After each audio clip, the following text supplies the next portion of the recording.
અંગ્રેજોના શાસનકાળ દરમિયાન અનેક રજવાડાઓ હતા. આ રજવાડાઓમાં ચોર લૂંટારાઓનો ભય અને ત્રાસ રહેતા.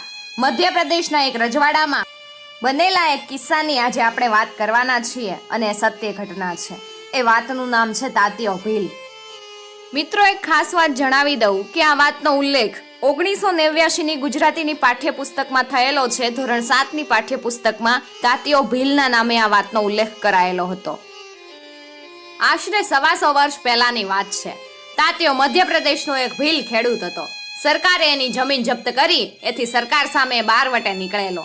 એ વખતે દેશમાં ગોરાઓનું રાજ્ય. આ ગોરાઓએ ભલભલા સાહસિક પિંઢારાઓને અને ચતુર ઠગોને ઝેર કર્યા હતા. પરંતુ આ નાનો સરખો બારવટીયો ગોરી સરકારનો માથાનો દુખાવો બન્યો હતો. એ જેવો ચપળ ને સાહસિક હતો એવો જ કુશળ બહુરૂપી પણ હતો. આ તાત્યાને પકડવાનું બીડું કર્નલ લોરેન્સ નામના એક ગોરા અફસરે ઝડપ્યું. એણે એક કોટવાળ તથા 300 માણસોની પલટણ સાથે મધ્યપ્રદેશના ડુંગરાઓ ખુદવા માંડ્યા. સ્થાનિક ભીલોએ આ સમાચાર તાત્યાને પહોંચાડી દીધા હશે એ વાતની એને શંકા તો હતી જ. ચતુર તાત્યો ક્યાંય એની આબરૂના કાંકરા ન કરી નાખે એવો છૂપો ડર પણ કર્નલને હતો. એક દિવસ ગીર જંગલના ખીણ પ્રદેશમાં લોરેન્સ પોતાના માણસો સાથે તાત્યાની શોધમાં ઘૂમી રહ્યો હતો. એમ કરતા એ પોતાના માણસોથી વિખૂટો પડી ગયો. સૌ જુદી જુદી દિશામાં તાત્યાની બાતમી મેળવવા આકાશ પાતાળ એક કરી રહ્યા હતા. તાત્યાનો ભેટો થાય કે બંદૂકનો બાર કરવો એવો એમણે સંકેત ગોઠવ્યો હતો. સાથીઓથી વિખૂટો પડેલો કોટવાળ જંગલના એક ઘણા ગીચ જાડીવાળા પ્રદેશમાં આવી પહોંચ્યો. હવે આગળ કેડી જ હતી એટલે કઈ દિશામાં જવું એ વિચારમાં હતો. ત્યાં એની નજર એક લાકડા વીણતી ભીલડી ઉપર પડી. કોટવાળે એને રોફથી પૂછ્યું, તું કોણ છે? ચાલ, અહીંયા તાત્યો ભીલ ક્યારે છે એ મને બતાવ. જવાબમાં પેલી સ્ત્રી ખડખડાટ હસી પડી અને બોલી, તાત્યાનું ઠામ ઠેકાણું બતાવી મારે મારા નાકકાનના ઘરાણા નથી મૂકવા. બતાવું તો તાત્યો મને જીવતી મૂકે ખરો? કોટવાળે એના હાથનું કાંડું પકડતા કહ્યું, બાતમી આપવી જ પડશે, નહીં તો જોઈ છે ને આ બંદૂક. પછી પેલી સ્ત્રીએ ઝાટકો મારી પોતાનો હાથ છોડાવી દીધો અને ખડખડાટ હસી પડી. બોલી, કોટવાળ સાહેબ, તમારા બંદૂકડીથી બીએ ઈ બીજા, પણ એક વાત કહું, 1000 રૂપિયા આપો તો તાત્યો બતાવું. બોલો, છે કબૂલ? કોટવાળે તો એ સ્ત્રીની વાત કબૂલી લીધી. આ સ્ત્રી પોતાને કદાચ ઠગતી તો નહીં હોય એવો વહેમ એને પડ્યો, છતાં સાહસ ખેડવાએ તૈયાર થયો. બીજી બાજુ સાથીઓથી વિખૂટો પડેલો કર્નલ જંગલમાં એક ઘણા ગીચ ભાગમાં પહોંચી ગયો. આગળ કેડી ન જણાતા કઈ બાજુએ જવું એનો વિચાર કરતો એ ઊભો હતો. ત્યાં એણે બંદૂકના ધડાધડ અવાજ સાંભળ્યા. તાત્યો પકડાઈ ગયાનો એ સંકેત હતો. ત્યાં બાજુની જાડીમાંથી આવતો એક બિહામણો અવાજ એણે સાંભળ્યો. તરત જ પોતાની બંદૂક સંભાળી એ સાવધ થયો. એવામાં જ સામેથી આવતો ફાઈટો તૂટો વસ્ત્રો ધારણ કરેલો એ કંગાળ વનવાસી એની પાસે આવ્યો અને માથા પરનો ભારો હેઠો મૂકી અન્નદાતા સલામ એવું કહેતો 2 હાથ જોડી ઊભો રહ્યો. આશ્ચર્ય પામતા કર્નલે પૂછ્યું, અલ્યા, તું કોણ છે? તાત્યો ભીલ ક્યાં રહે છે, તું જાણે છે? પેલો વનવાસી બોલ્યો, સાહેબ, હું એની ઝૂંપડીએથી જ સીધો હાલ્યો આવું છું. હું અને મારી ભીલડી સવારમાં જ જંગલમાં આવ્યા હતા. હું તળાવમાં નાવા ગયો ત્યારે લાગ જોઈને તાત્યો મારી બાયડીને ઉપાડી ગયો. એની ભાળમાં હું એની ઝૂંપડીએ ગયો હતો, પણ મસાણે ગયેલા લાકડા ઓછા જ પાછા આવે. લોરેન્સના પગમાં જોર આવ્યું. એ બોલ્યો, ચાલ, તું મને એની ઝૂંપડીએ લઈ જા. બદલામાં હું તને આ હીરાની વીંટી ઇનામમાં આપીશ. પૂરા 3000ની છે.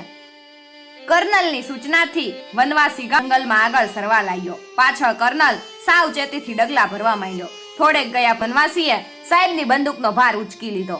કેટલુંક ચાલ્યા પછી એક ખુલ્લી જગ્યા આવી. ત્યાં એક ઝૂંપડી પાસે ભીલ જેવા 2 માણસો તીરકામઠા લઈને ઊભા હતા. એમને જોયે લોરેન્સના મનમાં થયું કે આ જ તાત્યાનું રહેઠાણ લાગે છે. એ બોલ્યા, લાવ, મારી બંદૂક લાવ, એ ભરેલી છે. પેલા માણસો કામઠા ઉપર તીર ચડાવીને સાહેબ સામે ઊભા. વનવાસી જરા દૂર ખસીને ખડખડાટ હસી પડ્યો ને બોલ્યો, સાહેબ, આ બંદૂકની હવે તમને જરૂર નહીં પડે. તમે મારા મહેમાન છો, હું જ તાત્યો. લોરેન્સ તો ઠંડો ગાર થઈ ગયો. બરાબર એ જ વખતે પેલા કોટવાળ અને ભીલડી પણ આવી પહોંચ્યા. કોટવાળની બંદૂક ભીલડીને ખભે હતી. તાત્યા સામે હાથ કરતા એ બોલી, લ્યો કોટવાળ સાહેબ, આ તમારો તાત્યો. આ બધો મામલો જોઈ કોટવાળ દિંગ થઈ ગયો. લોરેન્સ બધો ખેલ સમજી ગયો. એણે તાત્યાને પૂછ્યું, આ સ્ત્રી કોણ છે? કોણ તે? મારી ઘરવાળી મીરા, એમ કહી ખડખડાટ હસી પડ્યો. લોરેન્સ અને કોટવાળ બંનેના મોં સિવાઈ ગયા. કોણ કોને શું પૂછે? તાત્યો બોલ્યો, સાહેબ, તમે બેવ જણા અમારા મહેમાન છો, જરા આરામ કરો. એટલામાં મીરા રોટલા ટીપી કાઢશે. આ બંદૂકની ચિંતા કરવી છોડી દ્યો, તમારે બદલે હવે અમને કામ લાગશે. રસોઈ થઈ જતા મીરાએ બંને સાહેબોને જમાડ્યા. પછી તાત્યાએ કહ્યું, ચાલો હું તમને સીધી વાટે ચડાવી દઉં. મારા વગર તમને આ જંગલમાં રસ્તો નહીં જડે. ત્રણેય જણ ઉપડ્યા. તાત્યો હથિયાર બંધ હતો, પેલા બે જણ હથિયાર વગરના. જંગલની હદ પૂરી થતા તાત્યો હસીને બોલ્યો, સાહેબ મેં તમને તાત્યો બતાવ્યો, એનું ઇનામ તો આપતા જાવ. લોરેન્સ બોલ્યો, અમારા ઇંગ્લેન્ડનો મશહૂર બારવટીયો રોબિન હુડ તો આપ મેળે એની વસ્તુ મેળવી લેતો. હું જાતે તને વીંટી આપું એમાં તારી શોભાશી. તું એને મારી પાસેથી ઉપાડી જાય ત્યારે હું તને શાબાશી આપું. આમ કરવામાં લોરેન્સ તો પાછો જ ફેંકી રહ્યો હતો, પણ તાત્યો કાંઈ બોલ્યો નહીં. મોં મલકાવી એ તરત પાછો ફરી ગયો અને ઘોર જંગલમાં અદ્રશ્ય થઈ ગયો. તાત્યો નજર બાર ગયો કે તરત કોટવાળ અને કર્નરે બ્યુગલો વગાડ્યા. થોડી વારમાં જ ઘોડે સવારો અને પાયદળ આવી પહોંચ્યા. લોરેન્સે એમને જંગલ ખૂંદી વળવાનો હુકમ આપ્યો, પણ ક્યાંય ન મળો તાત્યો કે ક્યાંય ન મળી એની ઝૂંપડી. આ વાતને એકાદ અઠવાડિયું વીતી ગયું. ત્યાં એક સાંજે છાવણી પાસે શોર બકોર સંભળાયો. દોડો દોડો, તાત્યો તાત્યો.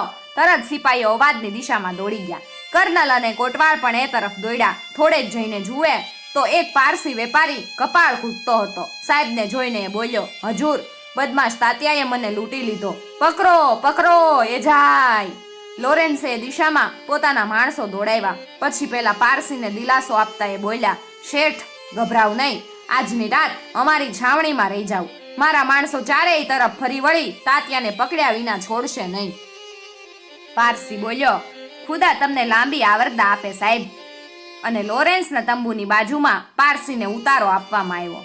આખી રાત તાત્યાને પકડવાની ધમાચકડી મચી રહી. રાતે ઊંઘમાં લોરેન્સને પણ સપના આવ્યા કે તાત્યો પકડાઈ ગયો છે અને તેને પોતાની સામે ખડો કરવામાં આવ્યો છે. એ એકાએક ઝબકી ઉઠ્યો. જુએ તો સામે પેલો પારસી સલામ ભરી રહ્યો છે.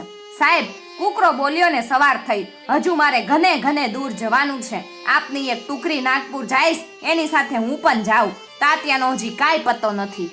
એમ કહી એણે રજા લીધી. લોરેન્સ સાહેબ પાછા ગુલાબી ઊંઘમાં પડ્યા. એ ફરી જાગ્યા ત્યારે સવાર થઈ ગયું. એમણે ચા મંગાવી. ત્યાં અચાનક એમની નજર આંગળી પર ગઈ. જુએ તો વીંટી નહોતી. ચતુર તાત્યાએ પારસી વેપારી બની પોતાનું ઇનામ મેળવી લીધું હતું. મિત્રો, આવી જ બીજી વાર્તાઓ સાંભળવા માટે ચેનલને જરૂરથી સબસ્ક્રાઇબ કરી અને સાથે આપેલું બેલ આઇકોન પ્રેસ કરજો, જેથી આવનાર નવા વિડીયોઝની નોટિફિકેશન સૌથી પહેલા તમે મેળવી શકો.